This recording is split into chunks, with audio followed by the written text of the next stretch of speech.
While we're on the topic of mosquitoes, Yes.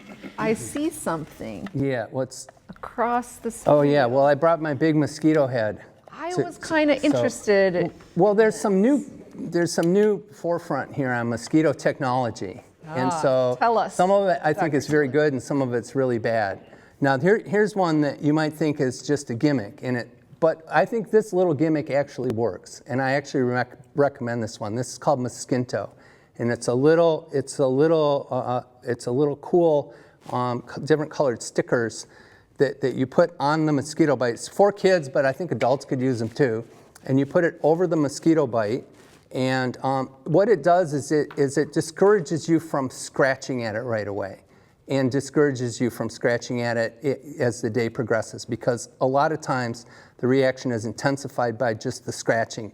So this one has absolutely no active ingredient, but it works, even though it has no active ingredients. So I actually endorse this one. It's fairly cheap.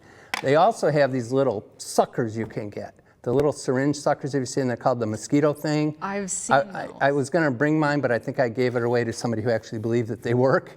Because the idea behind it is it sucks the toxin out. That the mosquito, the reason that people get a delayed T-cell allergic reaction to a mosquito bite is because the mosquito actually injects a little bit of saliva, and there's a protein in there that you get the allergic response to. So the idea behind the little sucker is that it sucks it back out.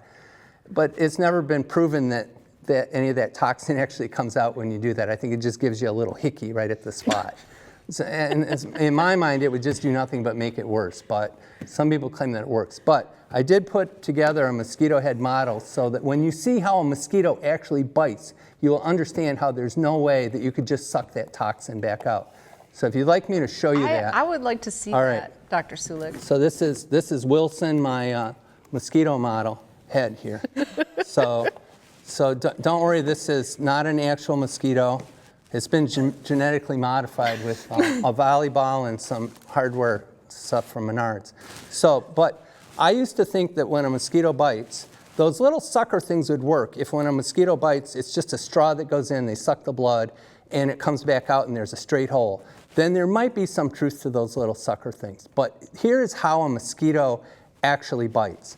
So this is not just a simple straw. This is actually a sheath that's hiding 6 probes, and every mosquito has these. So what happens is and you agreed to be the human model.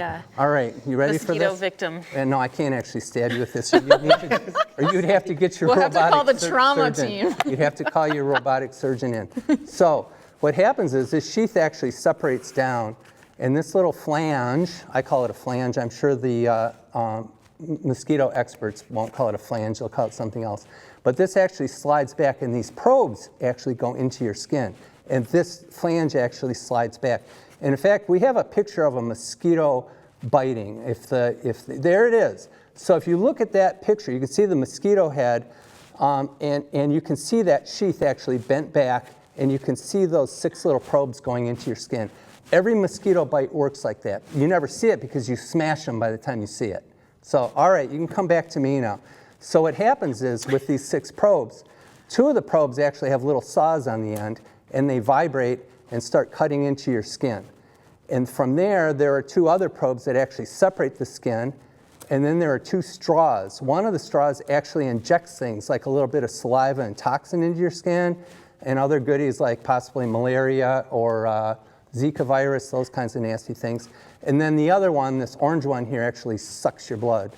So that's how a mosquito, and then when it flies away, this sheath actually retracts and it comes back up, and then it can go lay its eggs at that point, because that's why they suck your blood. They suck your blood so they can get the nutrients to lay their eggs. So that's my take on it, my simplified take on it. This is Wilson the Mosquito, because it's made from a volleyball. So that's my take on it. So there's no way when you see how a mosquito actually bites you and probes around that you could take a little sucker and suck the toxin back out. No, it doesn't work. I love it.